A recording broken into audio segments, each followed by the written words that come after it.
o auxílio divino permaneça sempre conosco. Amém.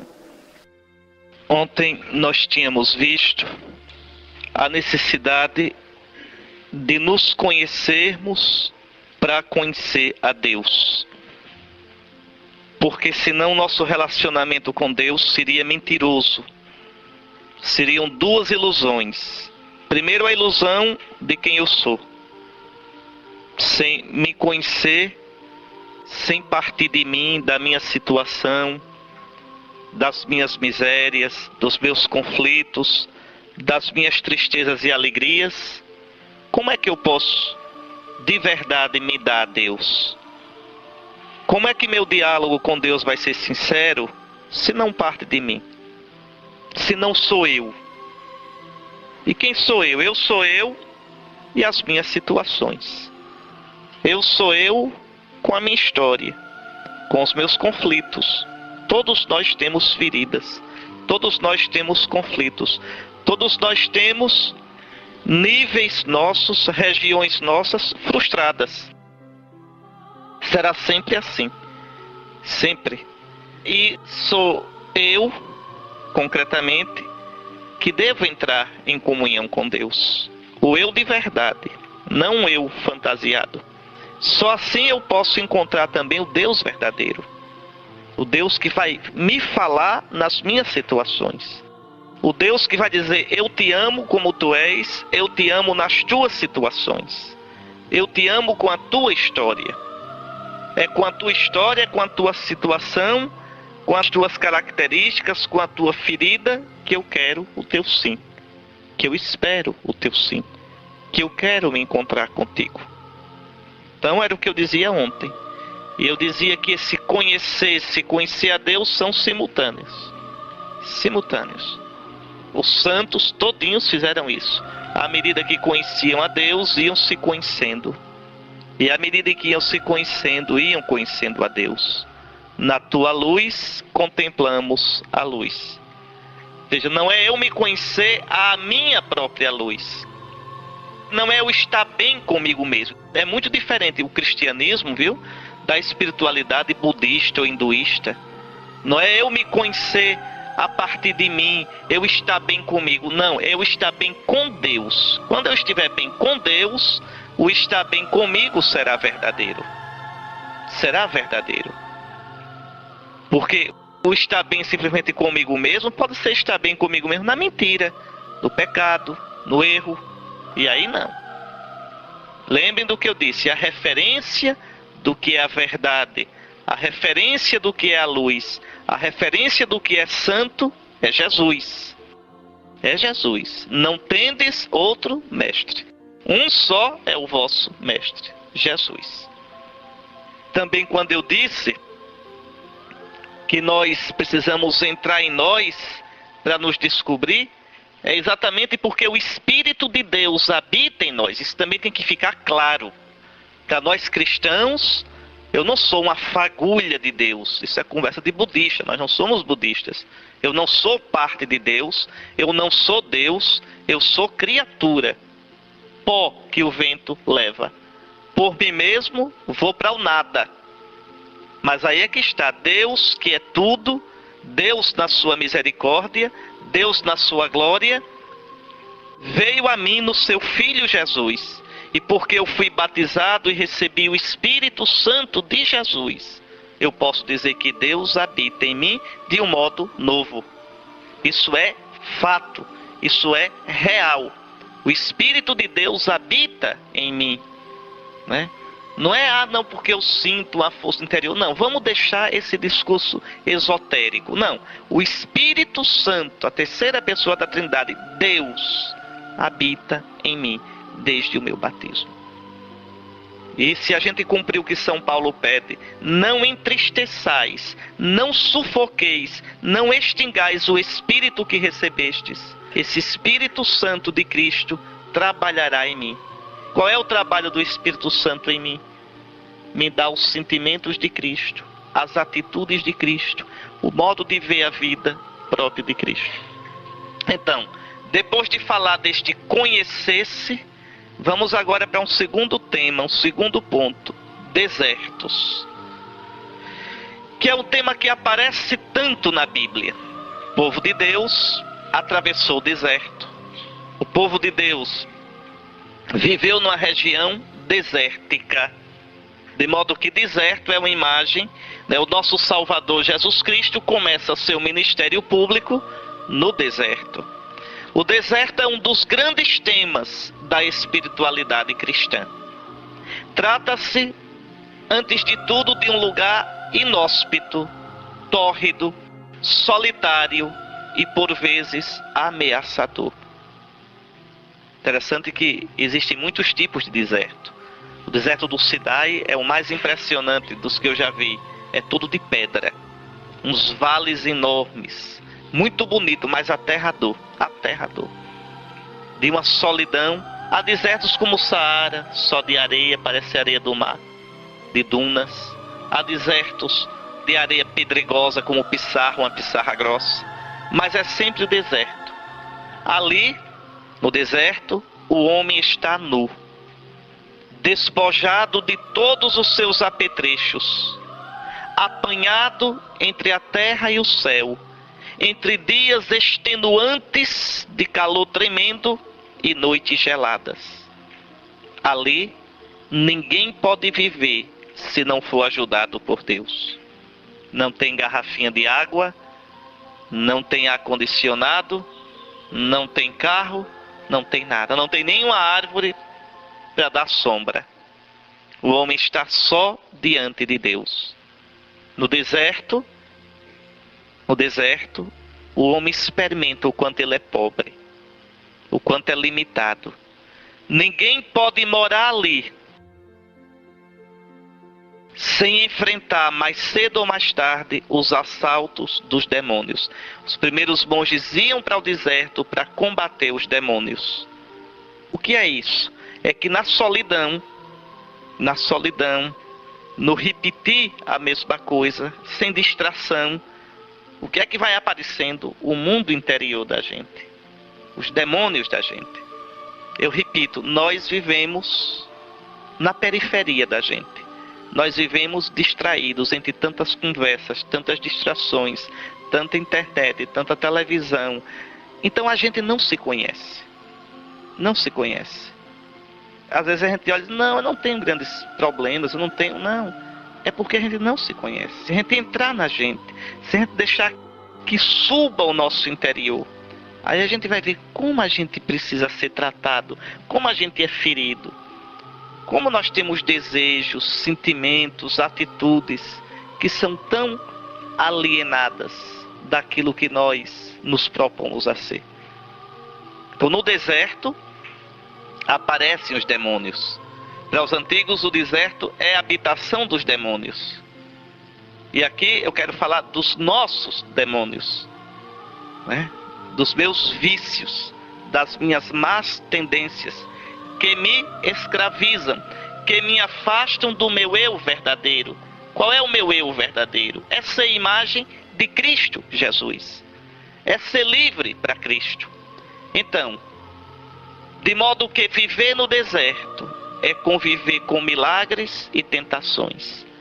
No deserto, a gente experimenta a presença de Deus na vida da gente. Como Israel, nos 40 anos de deserto.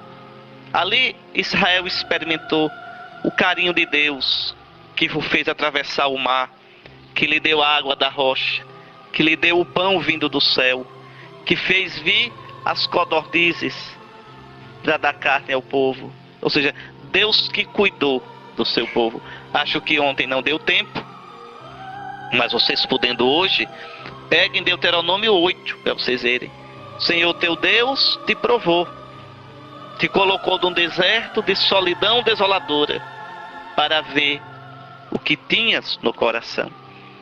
Ora, como eu disse ontem, Deus sabe o que a gente tem no coração, a gente é que não sabe. Então, é na crise, na solidão, que vai aparecer o que eu tenho no coração. No deserto, abre-se para nós uma realidade que sequer sonhávamos existir. A gente descobre um outro mundo, o mundo de Deus. Por outro lado, paradoxalmente, esse deserto que é lugar inóspito, tórrido, solidário, é também extremamente fértil. O deserto não é estéril. Quando chove no deserto, quando tem água, a vida brota. Tá certo? Então, basta que haja água e brotam a erva e até mesmo as flores. E ali se pode semear o trigo que alimenta, a oliveira que produz o óleo que ilumina e a uva que traz o vinho da alegria. Muito bem, isso é o deserto. Os antigos místicos cristãos iam para o deserto para estar a sós consigo mesmos, para migrarem para dentro do seu coração e aí buscarem a Deus e a si próprios. É o sentido ainda hoje da vida monástica. Alguém vai para o mosteiro não é porque está desiludido com a vida. Vai para o mosteiro para estar a sós com o Senhor. A solidão exterior, o silêncio, o não ter divertimentos e distrações, leva a pessoa a mergulhar no seu interior. Mas não é um mergulho interior para estar lá, numa boa, não tem nada disso. Mergulha-se no interior diante de Deus, diante de Cristo, para combater seus demônios e se parecer mais com Jesus. Então, isso é da tradição cristã. O monge faz isso, os monges do início do cristianismo faziam muito isso, mas todo cristão tem que fazer isso, buscar a Deus e a si próprio. Assim, o deserto exterior é condição e imagem do deserto interior. São Gregório Magno, falando de São Bento lá no século VI, diz que Bento retornou à sua amada solidão e sozinho, debaixo do olhar do celeste espectador, passou a viver consigo mesmo. Expressão bonita essa. Viver consigo mesmo diante de Deus. Enfrentar-se a si mesmo diante de Cristo, na luz de Cristo. Aqui eu peço muito a vocês isso. Aprendam na vida de vocês a criar momentos de deserto. Qualquer pessoa pode fazer isso. Momentos de silêncio. Mas se propor. Já dei ontem alguns exemplos. Quando se levantar logo cedo. Levante-se sem logo cair na atividade, sem se preocupar logo em estar falando. Silenciosamente. Fazer seu asseio matinal em silêncio. Sem estar pensando mil coisas. Diante de Deus. Se colocando diante de Deus. Tomando consciência de que um novo dia está começando. Não precisa pensar, ficar pensando. Não. Simplesmente esteja ali em paz. Para começar o dia sossegado. A gente mal se sente, a gente vive tão fora da gente, que a gente mal se experimenta. Dizer, meu Deus, eu existo, eu estou diante de ti, eu vivo, um novo dia tu estás me dando, entende? E criando isso, às vezes uma horinha durante o dia para rezar, está em silêncio.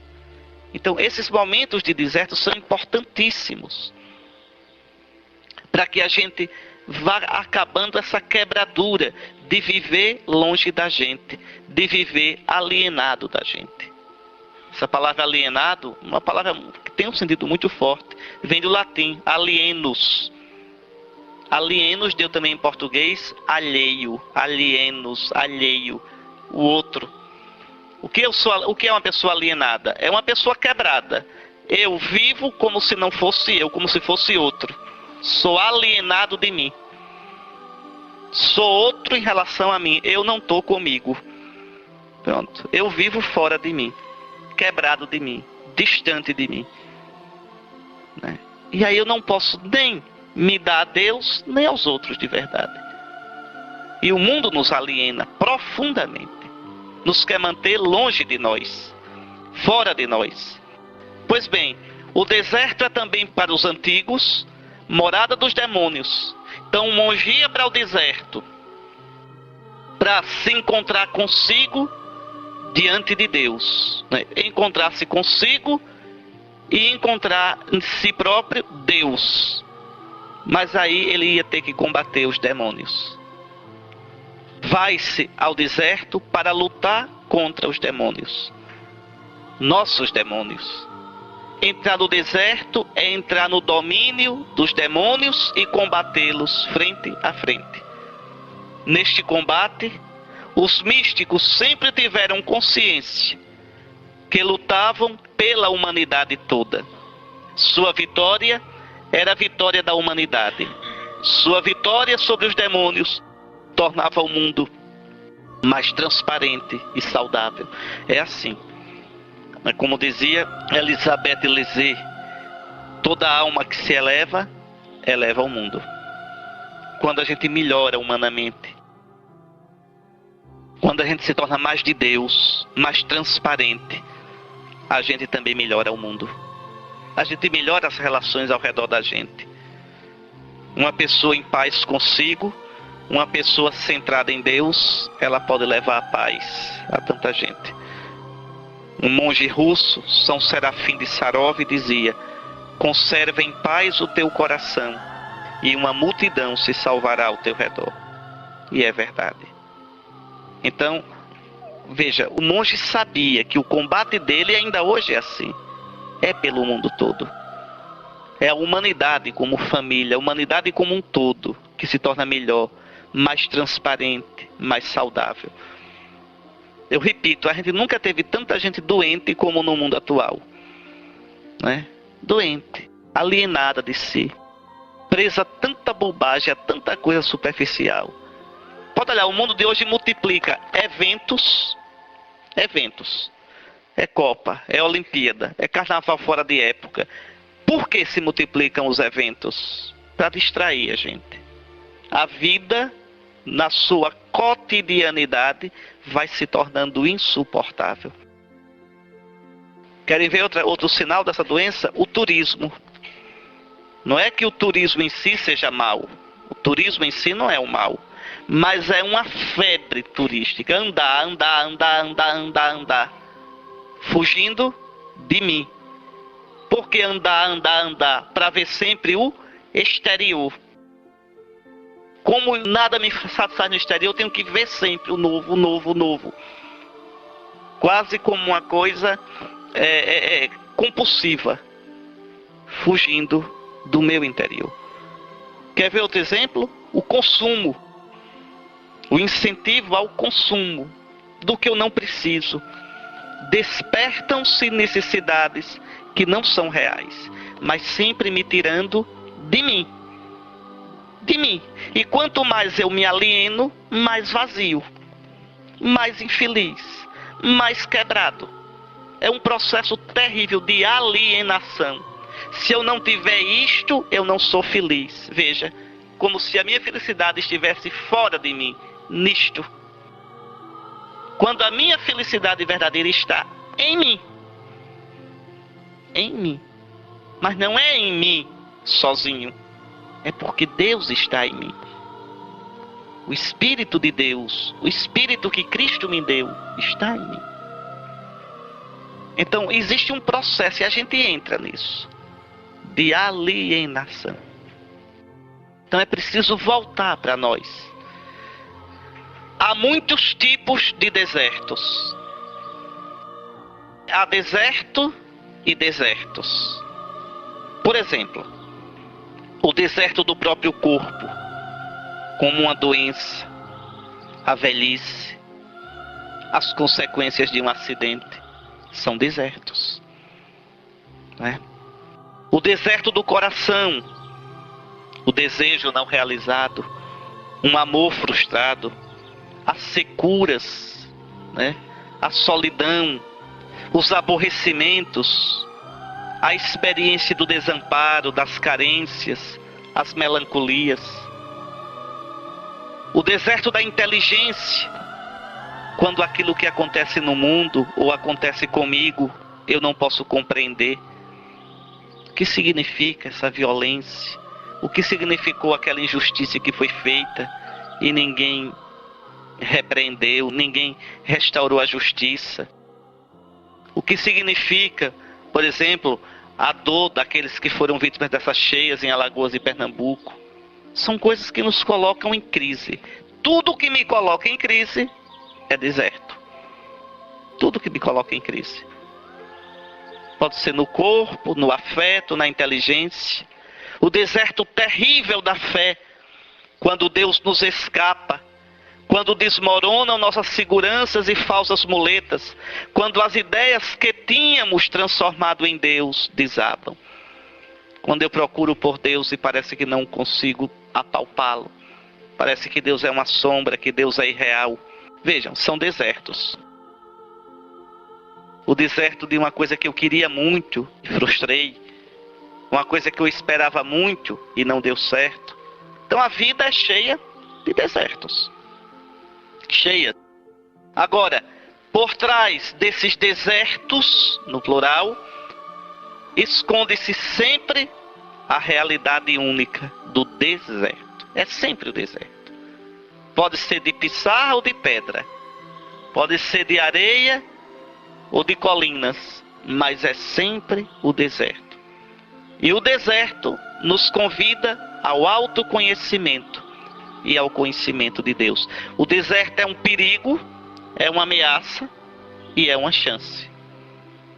Eu posso me perder no deserto, morrer de sede, nunca mais me aprumar. E eu posso, do meu deserto, me conhecer e conhecer a Deus.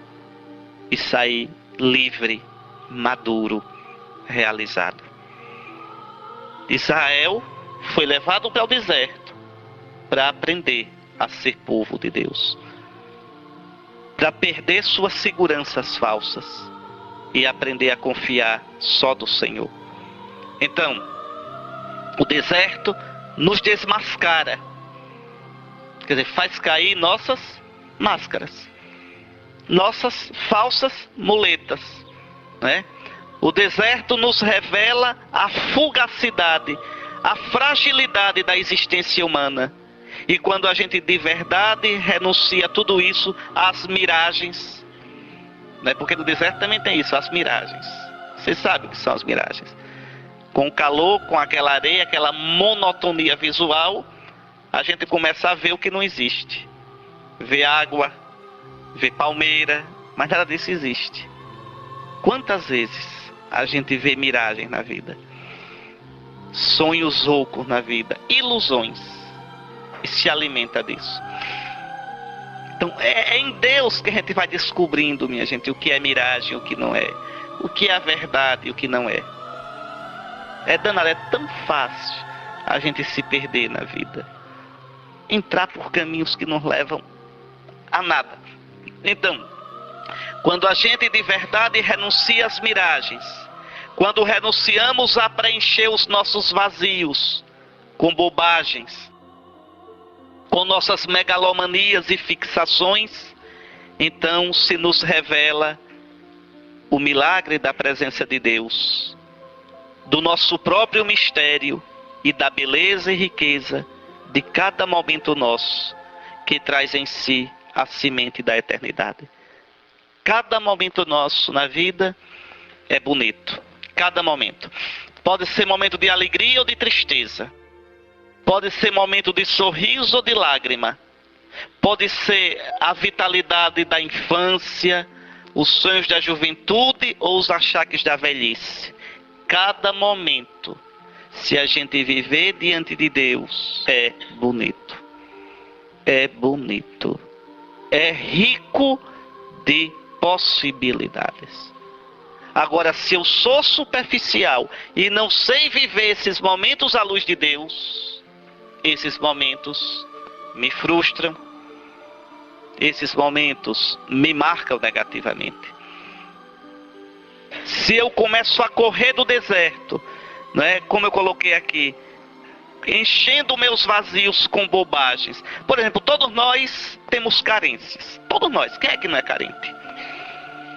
Agora a questão é essa. Eu preencho minhas carências com aquilo que me leva a Deus, que enche o meu coração, ou eu preencho minhas carências com bobagens, com ilusões, com miragens, que depois não me levam a nada.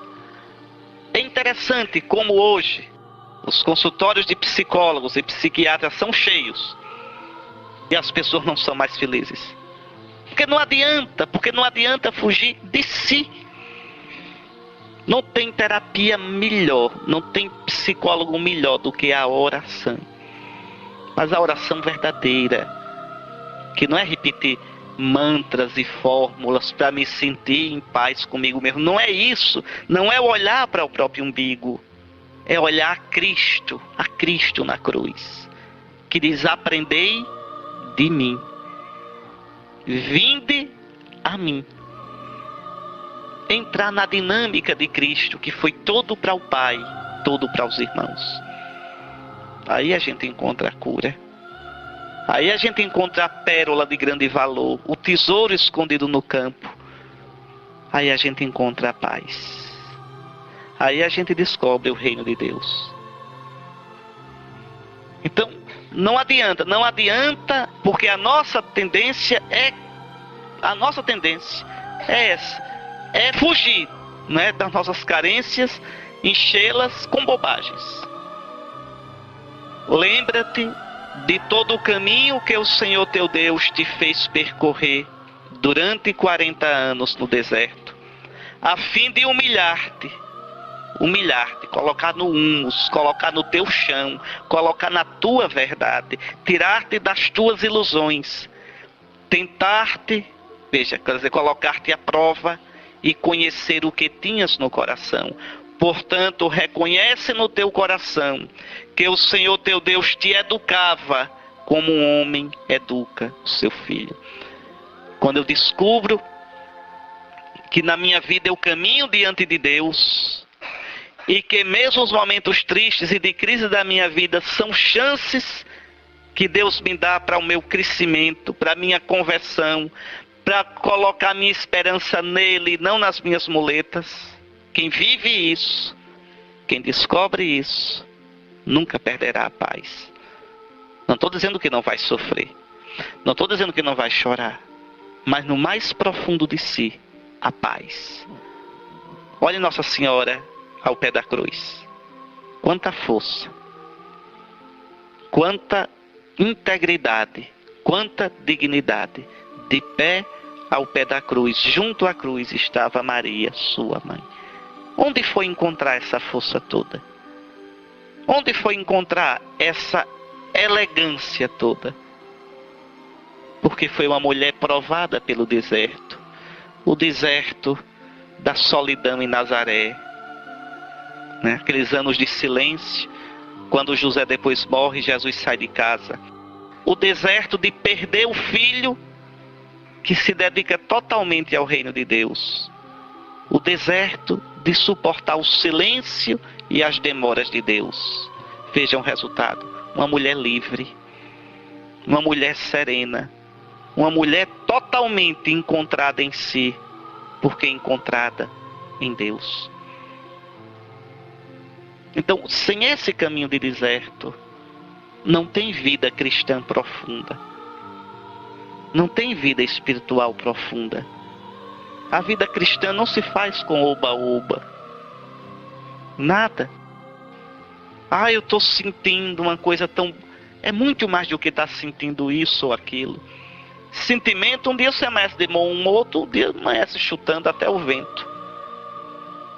Sentimento, um dia você amanhece animado, outro dia amanhece desanimado. Sentimento, um dia você amanhece com vontade de rezar, vendo Deus em tudo, outro dia não amanhece vendo Deus em nada. Sentimento é assim. Se você vive do sentimento, você não constrói nada. Não. É uma atitude profunda, interior. Uma atitude de profunda comunhão com o Senhor. Viver diante do Senhor. Por isso, Deus conduz seus amigos ao deserto, para ali suportarem a luta com os demônios e através da luta poderem entrar no país da paz, ou seja, no país da visão de Deus. Quem não tiver sido tentado não poderá entrar no reino dos céus. Se suprimires a tentação, ninguém se salvará, diz Santo Antão, o pai de todos os monges, né, lá do século IV. Por que se suprimires a tentação, ninguém se salvará? Porque sem a tentação, a gente não se conhece. Sem a tentação, eu conheço uma ilusão de mim. Uma ilusão. Eu não vejo nem quais são meus pontos fracos. Eu só sei, quando a gente vai ao médico, estou com uma dor, doutor. O que é que ele faz? Ele tenta a gente. Aperta. Dói aqui? Não. Dói aqui? Veja, está tentando, está cutucando. Não. Dói aqui? Aqui dói. Então agora vamos curar. Sem isso, então Deus vai fazendo isso na vida da gente. Aqui dói? Não. Aqui dói? Não. Aqui dói demais. Então é aqui que você tem que corrigir. Sem a tentação, a gente viveria na ilusão, na imaturidade. Deus não alimenta imaturos. Deus não alimenta nossas infantilidades. Deus nos faz livres, homens e mulheres maduros. Essa religião de besteirinha, de infantilidade, isso nunca foi religião verdadeira. Tem muita coisa hoje assim na igreja. Parece produto do supermercado. Todo dia tem coisa nova. Pode olhar como é interessante hoje, né? Todo dia tem um texto novo, um rosário novo, uma cantiga nova, uma dancinha nova, um slogan novo. Todo dia tem um slogan, um novo programa pastoral para salvar o mundo. Tudo isso é infantilidade. No fim das contas, o que fica é Deus que nos chama a caminhar com Ele e o caminho passa pela cruz. O que fica é isso. O que fica é isso. Tá certo? O que fica é isso. Que está lá no Santo Evangelho. Que nossos antepassados viveram. E o que nós temos de viver também. É através das tentações no deserto que o homem obtém um faro, um instinto do Deus verdadeiro. Sem tentação, o homem estaria no perigo de apoderar-se de Deus. Mas aqui não seria Deus verdadeiro, é um ídolo. E torná-lo inofensível e inútil. O meu Deus, meu Deus me dá tudo o que eu quero. Isso não é Deus, isso é um boneco que você fez. Meu Deus, não tenho problema com meu Deus. Não, meu irmão. O Deus verdadeiro é perigoso.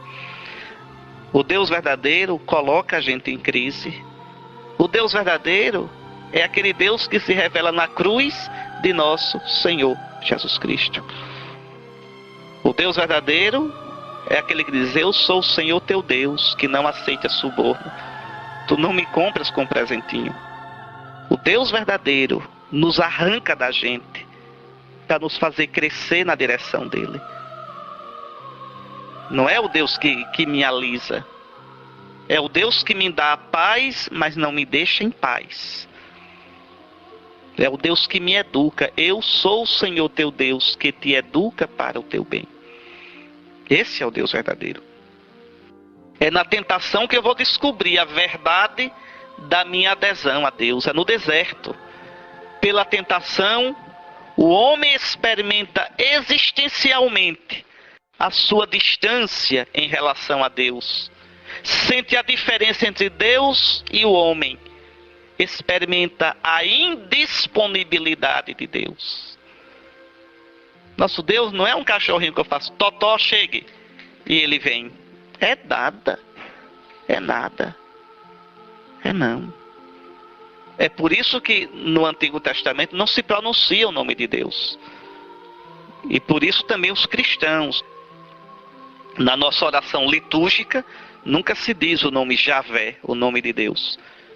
Por quê? Para deixar claro isso, que Deus, que se fez tão próximo de nós, que se deu a nós em Jesus, que a gente pode chamar de Abá, papai, esse Deus continua misterioso. É misterioso. Expliquem como é que Deus permite uma tragédia daquela de Alagoas. Expliquem como é que Deus permite que uma pessoa boa, decente, de repente tem um infortúnio na sua vida que parece destruir toda a sua existência. Explique como é que aquela mãe com 3, 4 filhos morre prematuramente deixando os filhos por criar. Explique. Explique aquele pai que passou 6, 7 anos lutando com o filho com um câncer no cérebro, com uma doação louca, e no fim a doença vence. Depois de ter rezado tanto, pedido tanto. Explique. Ou Deus não existe, só existe o vazio, o absurdo, ou esse Deus que existe e que é bom, porque nós vimos a cruz de Jesus, é um Deus que eu não consigo alcançar totalmente, cuja lógica eu não consigo entender. Em outras palavras, em teologia se diz, é um Deus diferente, separado, além de tudo o que eu possa imaginar. Existe uma palavra para isso em hebraico, Kadosh, santo. É isso que significa que Deus é santo. É o outro com O maiúsculo, é o separado, é o que está para além de tudo. Diante disso, a gente só pode dizer, como diz a bênção hebraica dos judeus, bendito sejas tu, Adonai, nosso Deus, que guardas os segredos. Eu não sei explicar. Eu não sei explicar o porquê sou assim, porque nasci dessa família, porque nasci nessa época, com esse temperamento, com essas feridas, com essas marcas.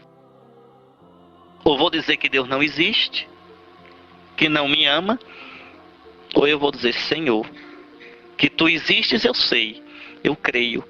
Que tu és amor, eu vi na cruz do teu filho. Eu vi que tu és amor, eu vi que tu me amas, mas eu não te compreendo. Tu és grande demais. Eu não te dobro a mim. Eu tenho que me curvar a ti. Deus nunca será o Deus dessas seitas que você faz assim e ele vem. O Deus da arrumação, o Deus que me paparica. Não. Esse Deus não existe na Bíblia. Esse Deus não existe na Bíblia. Então, é na provação, é no deserto, é na crise que o Senhor nos educa. Olha o que Jó diz.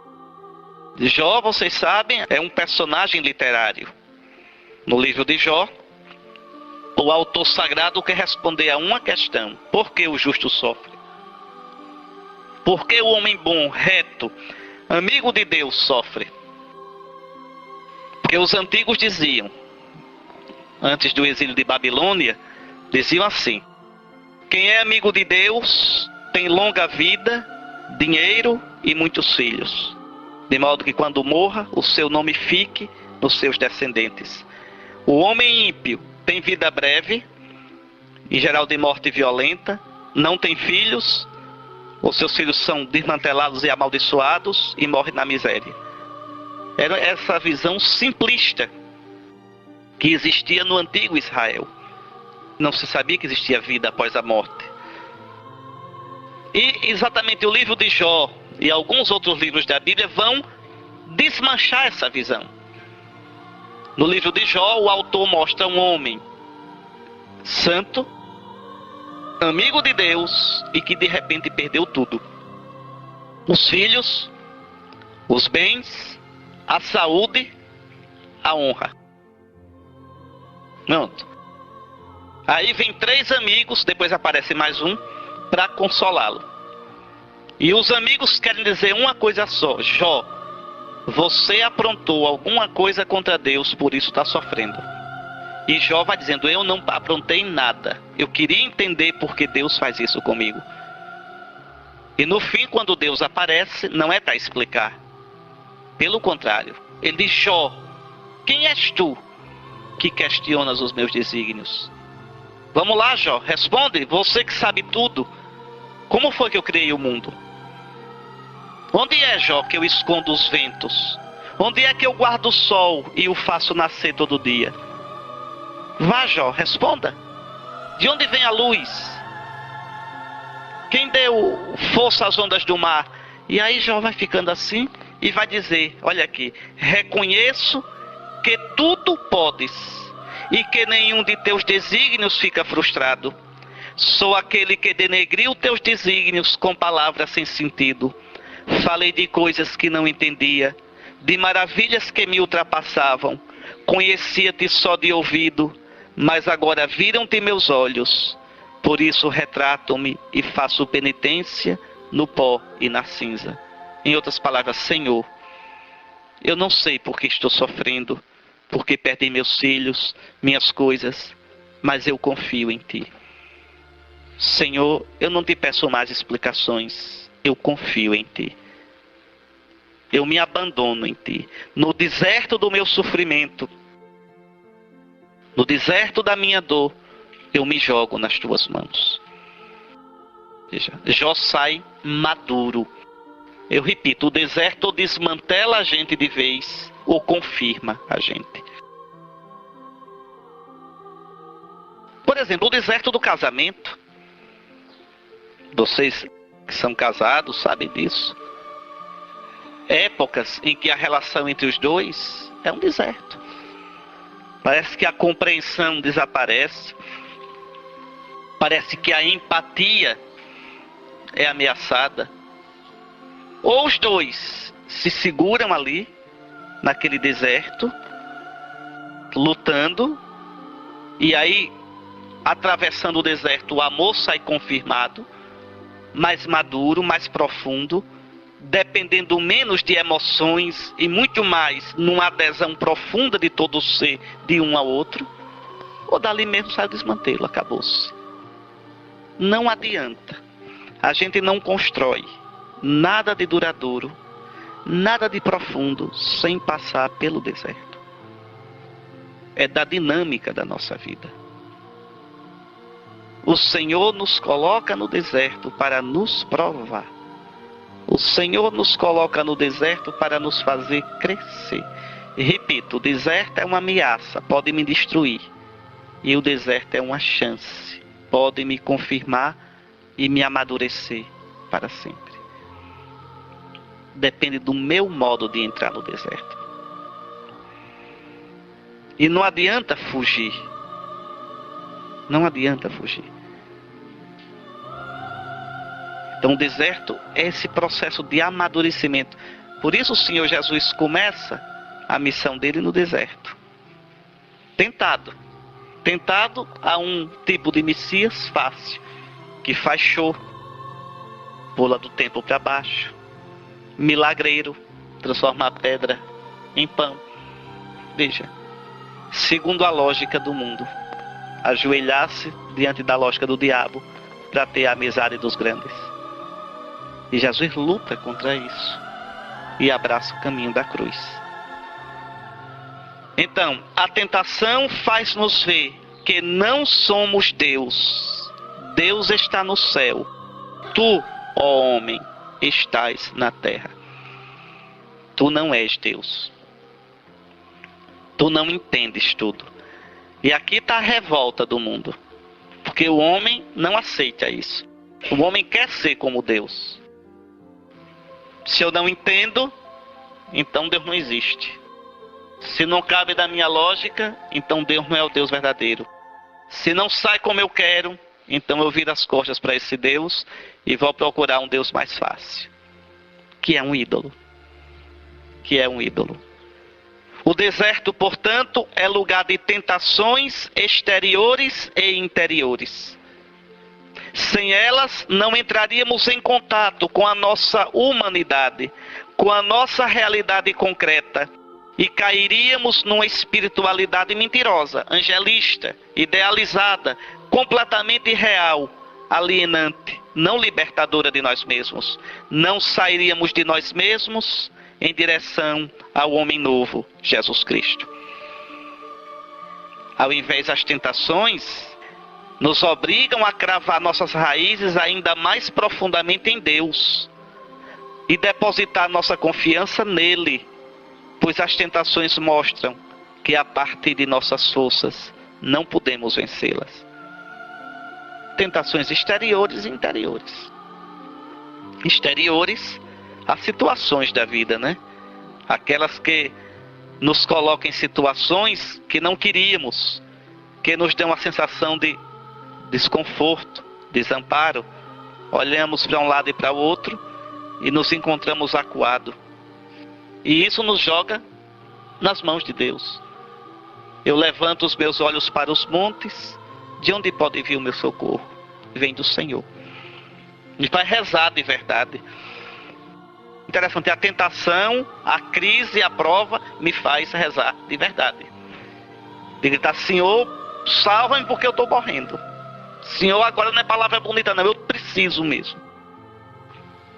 E as tentações piores ainda, as tentações interiores, aqueles pedaços nossos que não conhecem a Deus e que às vezes gritam dentro da gente por causa do nosso pecado, e que se a gente se deixar levar por essas tentações, a gente se desagrega todinho e se afasta de Cristo, se afasta do nosso propósito de ser todo de Cristo.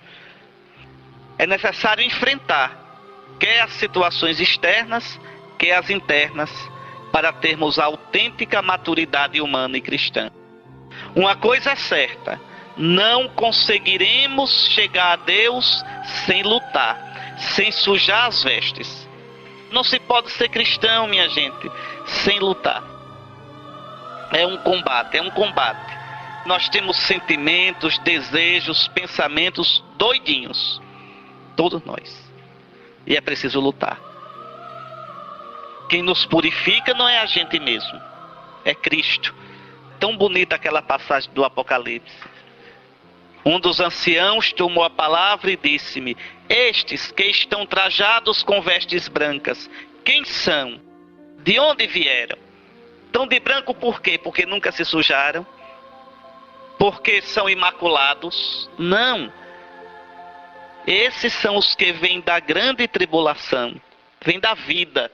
Lavaram suas vestes e alvejaram-nas no sangue do Cordeiro. É Cristo que nos purifica. É Cristo que nos perdoa. É Cristo que nos restaura, que nos cura, que nos recompõe.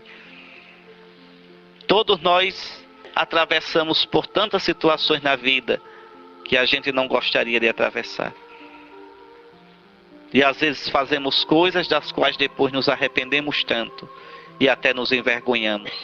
Mas aí a gente olha o Senhor e busca nele o perdão, a cura, a renovação da vida.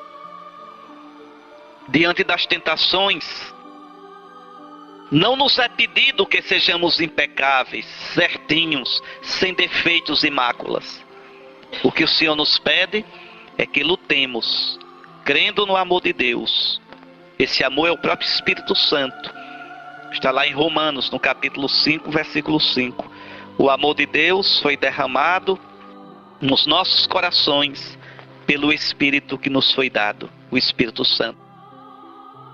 O bom cristão não é o impecável, mesmo porque não tem ninguém impecável, mas é aquele que é fiel no caminho para Deus. É aquele que luta, que caindo se levanta, que errando se conserta, que se desviando volta a caminho. Aquele que se familiariza com os demônios através da tentação, encontra a verdade de sua alma e descobre os abismos do seu inconsciente, os pensamentos homicidas. A gente às vezes não quer matar o irmão, matar de tanto jeito, matar desprezando, matar falando mal, matar passando por cima, matar com prepotência. Nossas representações sádicas de levar sofrimento às vezes para os outros, de vingança, as nossas fantasias imorais. Nós só nos tornamos seres humanos maduros quando nos confrontamos com esta verdade, quando somos experimentados pela tentação. Então a tentação tem um aspecto positivo. Ela nos dá um novo tipo de familiaridade com Deus, de dizer: Senhor, socorre-me. Senhor, eu não sou bom não. Senhor, ajuda-me. Como Pedro, salva-me, Senhor, que eu estou perecendo. A tentação faz a minha relação com Deus ser mais verdadeira. Não estou dizendo que a tentação é boa em si, mas que causa um bem em nós. Por isso Jesus nos ensinou: não nos deixes cair em tentação. Ele não ensinou a gente a dizer: Senhor, que eu não seja tentado. Não, Senhor, que eu não caia em tentação. Livra-nos do maligno. Tá certo? Livra-nos do maligno. Estava escutando essa semana alguém dizendo, um menino que tinha medo do bicho, como é o nome do bicho, meu Deus do céu, pera aí. O Malamém, né? Sabe dessa história, não sabe?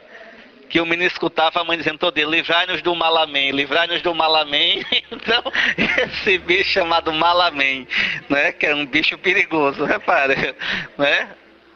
Mas livrai-nos do Malamém, um lobisomem, um bicho desse. Pois bem, então, nosso Senhor nos ensinou a pedir isso. Não nos deixeis cair na tentação. Livra-nos do mal, não é do Malamém, mas tudo bem.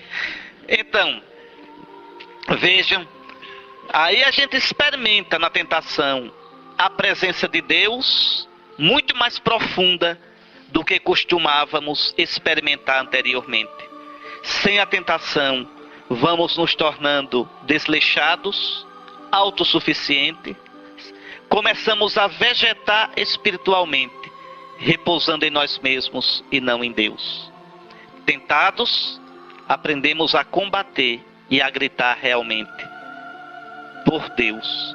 Experimentaremos que é o Espírito de Cristo que age em nós e deixamos que Ele haja. Bendito seja o Senhor, meu rochedo, que treina minhas mãos para a batalha e meus dedos para a guerra. Meu amor e minha fortaleza, minha torre forte e meu libertador, o escudo em que me abrigo e que a mim submete os povos. Então veja, é pela tentação que eu vou me conhecer. Repito, Deus me quer santo, mas não com a santidade falsa, fabricada. A minha santidade é dizer sim a Deus a partir da minha realidade concreta, das minhas limitações, dos meus vícios de caráter, de temperamento. É aí que Deus me espera. Quem se preocupa sobretudo em ser correto, certinho, impecável, pode correr o risco de não viver a vida plenamente, com medo de possíveis falhas. É como aquele que não se levanta da cama de manhã para não errar. Então pronto, fica na cama a noite todinha, o dia todinho, não vai viver. Não, é na batalha que a gente se faz. Veja, esse que vive assim, preocupado em ser correto, no sentido de certinho, poderá até ser uma pessoa correta, mas não terá grandes horizontes, não desabrochará, será medíocre, medroso, teve medo de enfrentar a vida. Contar com a possibilidade da tentação, saber enfrentá-la em paz, com a consciência de que ela faz parte da vida, torna-nos mais humanos e, portanto, mais humildes. Santo Isaac de Nínive já o percebia. Tem uma frase que eu gosto muito, Santo Isaac de Nínive: feliz o homem que conheceu as próprias misérias, porque aprende a ter misericórdia. Eu tenho misericórdia do outro, porque eu conheço as minhas misérias. Quem não conhece suas misérias, trata os outros com chicote. Quem não se conhece, não conhece suas misérias, é prepotente em relação aos outros, não tem misericórdia, julga, não admite o erro dos outros.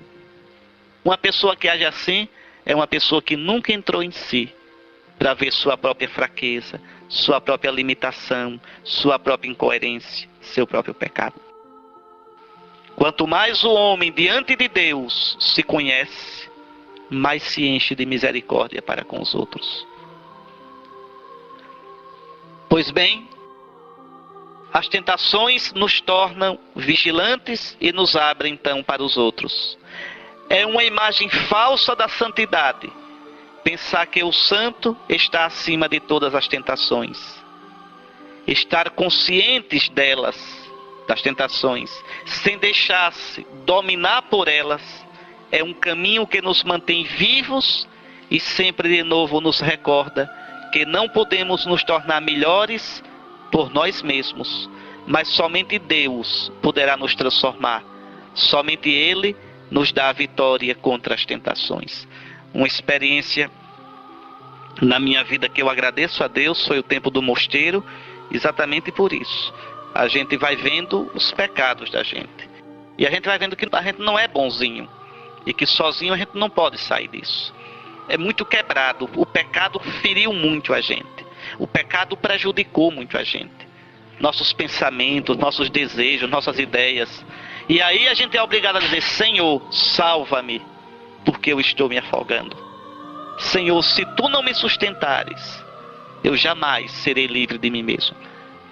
Quantos desejos, quantas intenções nossas não são puras, não são sinceras. Quantas máscaras, quantos joguinhos para a gente se afirmar. Quantos sorrisos e abraços não brotam da pureza do nosso coração. Quanto mais a gente entra na gente, mais a gente vê que é quebrado. Salva-me, Senhor, porque eu estou perecendo. Salva-me de mim mesmo, Senhor. Salva-me de minhas máscaras, de minhas falsas muletas. Bom, eu deixei aqui para vocês meditarem. Primeiro essas palavras tão bonitas, olhe. Seja como for, não conseguiremos escapar ao deserto. É o que restará de nosso corpo quando o tempo tiver reduzido a pó. Aí a vaidade vai desaparecendo, não tem jeito, né? É o que restará dos nossos amores quando a provação estiver desatado de seus mais doces laços. É o que restará de nossos pensamentos mais sublimes quando o esquecimento estiver apagado. É o que restará de nossas crenças quando contemplarmos a Deus tal como Ele é e não mais como cremos ou pensamos ou imaginamos que seja. Aceitar nosso deserto é aceitar nossa carência de ser, né? Nossa pobreza de criatura. Somos limitados, somos Deus não. É aceitar o nosso ser como pó e saber que não pode haver melhor leito, não pode haver panos mais belos, onde possamos acolher a luz, porque despojados de nossas ilusões, seremos nós mesmos. Nós passamos, minha gente, passamos depressa. A gente briga para se impor, e depois eu só vou ser pó que o vento leva. Pó. Não estou dizendo isso para a gente se descuidar da vida e não ter ideal. Mas é para a gente lutar e ter ideal, sabendo que, no entanto, a gente é relativo. Não absolutizar nossas ideias, não absolutizar nosso trabalho, não absolutizar nada nem ninguém. Mais para frente nós vamos ver isso no outro tema. Então, a provação do deserto é a provação da maturidade. O fruto maduro, sem pressa e sem lamento, que cai da árvore, porque amadureceu. É tão bonito. Carência e plenitude no deserto permanecem indissoluvelmente ligadas. Aqueles que conseguirem suportar esse casamento, essas núpcias de carência e plenitude, morrerão também, sem dúvida, mas não morrerão sem terem vivido e poderão por fim repousar no coração do Senhor. E aqui para responder, quais são meus demônios fundamentais?